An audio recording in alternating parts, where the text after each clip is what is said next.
بسم اللہ الرحمن الرحیم۔ حضرات ذی وقار، ہم اہل سنت و جماعت حضور نبی کریم صلی اللہ علیہ وآلہ وسلم کی اہل بیت اطہار سے محبت کرنے والے، مودت کرنے والے، جو حضور نبی کریم صلی اللہ علیہ وآلہ وسلم کی آل سے، آپ کی اہل بیت اطہار رضی اللہ تعالی علیہم اجمعین سے ہلکا سا بھی بغض رکھے، عداوت رکھے آل رسول سے، خون رسول سے، وہ بندہ یہاں بھی تباہ ہے، قبر میں بھی فنا ہے، اور معاشر کے دن اس کو ذلیل و رسوا کر کے جہنم میں ڈالا جائے گا۔ یہ ہمارا اہل سنت و جماعت کا سچا عقیدہ ہے۔ مگر یہ بات ذہن نشین رہے کہ ہم نے یہ آل رسول سے ہی سنا ہے کہ جو القابات صحابہ کرام رضوان اللہ تعالی علیہم اجمعین کے اندر ترتیب کے ساتھ 1400 سال کے اندر ایک تعارف ہے شخصیات کا، صحابہ پاک کا ایک حوالہ ہے کہ حضرت ابو بکر صدیق رضی اللہ تعالی عنہ کو صدیق اکبر کہا جاتا ہے۔ یہ امت کا اس بات پر اتفاق ہے،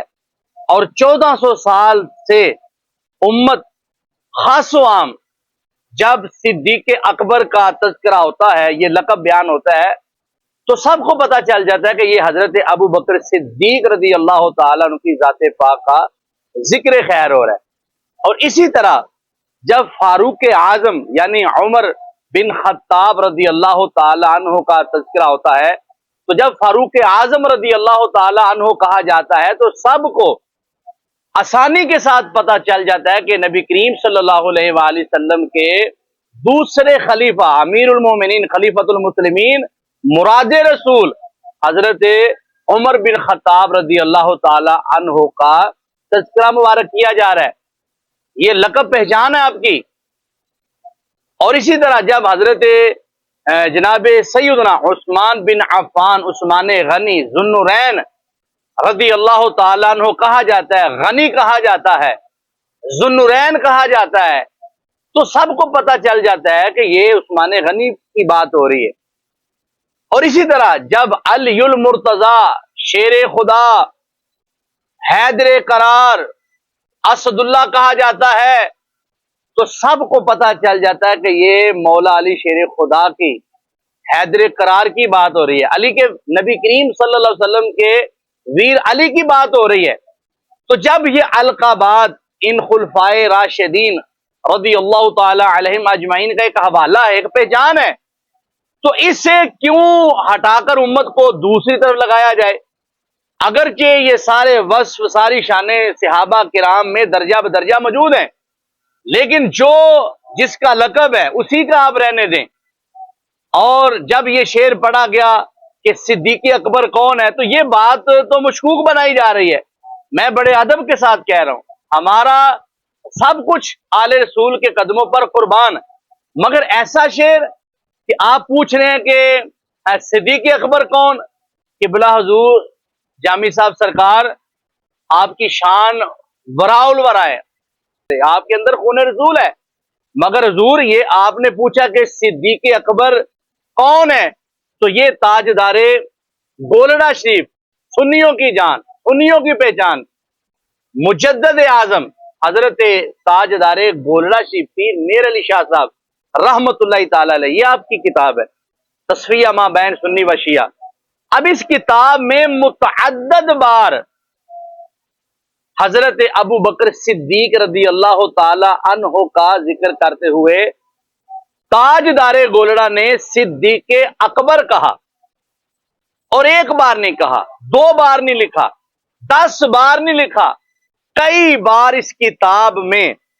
صدیق اکبر، اور پیچھے کس کا ذکر ہے؟ ابو بکر کا۔ تو پتا چلا کہ تاجدار صداقت کا یہ لقب جو تاجدار گولڑا شریف نے لکھا، تو آپ جانتے ہیں کہ یہ لقب خاص الخاص فقط حضرت ابو بکر صدیق رضی اللہ تعالی عنہ ہی کا یہ لقب صدیق اکبر ہے، اور انہی کو لکھا۔ پھر اسی طرح جناب خلیفہ دوم امیر المومنین خلیفۃ المسلمین مراد رسول حضرت جناب سیدنا فاروق اعظم رضی اللہ تعالی عنہ کو فاروق اعظم لکھا ہے۔ تو جب ہمارے بڑے اسلاف نے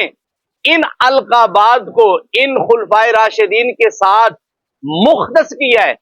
تو ہمیں بھی چاہیے کہ اپنے بڑوں کی، اپنے بزرگوں کی ہم پیروی کریں۔ تو اس کتاب تصفیہ میں جگہ جگہ حضرت ابو بکر صدیق رضی اللہ تعالی عنہ کو صدیق اکبر لکھا گیا، بارہا لکھا گیا، اور اسی طرح فاروق اعظم رضی اللہ تعالی عنہ حضرت عمر بن خطاب رضی اللہ تعالی عنہ کو بھی انہی کی ذات کو فاروق اعظم لکھا گیا۔ اور جہاں مولا کائنات شیر خدا کا ذکر آیا اور جہاں مولا کائنات کا ذکر آیا تو ان کو حیدر قرار اسد اللہ شیر خدا لکھا۔ تو یہ وہ ترتیب ہے کہ جو اہل سنت میں 1400 سال سے آ رہی ہے۔ تو جب علماء عرض گزار ہیں قبلہ جامی صاحب سے کہ حضرت یہ ہمارے بڑوں نے، آپ کے بڑوں نے جب ان کو لکھا ہے صدیق اکبر، تو آپ یہ ربائی پڑھ کے فرما رہے ہیں کہ صدیق اکبر کون ہے؟ تو یہ ابو بکر صدیق رضی اللہ تعالیٰ عنہ صدیق اکبر ہیں جن کو تاجدار گولڑا شریف صدیق اکبر بارہا لکھ رہے ہیں۔ تو ہمیں بھی چاہیے کہ ہمارے جو اسلاف لکھ چکے ہیں ہم اسی پر قائم رہیں، آگے پیچھے نہ جائیں، اپنی ریسرچ اپنی تحقیقیں نہ پیش کریں۔ وہ ہمارے لیے کافی ریسرچ اور تحقیق ہے کہ جو ہمارے بزرگ ہمارے بڑے کر چکے ہیں۔ اللہ رب العزت ہمیں حق سچ پر قائم رہنے کی توفیق عطا فرمائے۔